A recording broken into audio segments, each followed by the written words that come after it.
Guys, good morning. Gusto ko mag-testing ng distress button ng GMDSS namin ng Inmarsat C. And then ayun.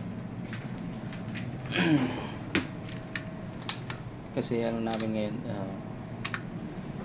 weekly ng GMDSS. So now, let's start. So, sa mga hindi pa familiar sa GRC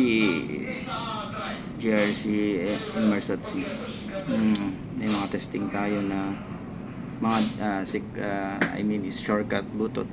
So like magte-testing ka ng distress button is Alt G para lalabas yung diagnostic test. So ayan, Alt G. Yan, nakita nyo. Yan. So set up ng diagnostic and then distress button test. Yan, lalabas siya ng distress buttons are under test now. Press the distress button to test it. If real distress alert to be sent, cancel the test mode.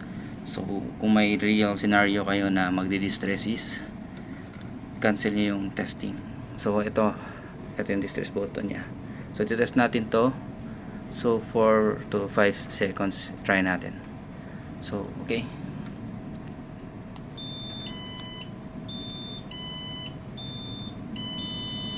Yan, so it means mag-distress na siya. So now distress button testing.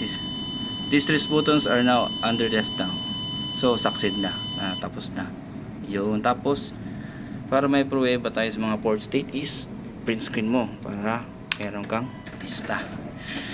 So for today's video guys, yan na. Lalabasin ngayon dyan yung distress button. Okay, so nakita niyo yan. Distress button natin. Ayan, yan o. Ayan. Ayan, distress button succeed. So, ayan, may weekly na ako for distress button. Okay, next time ulit. Bye bye.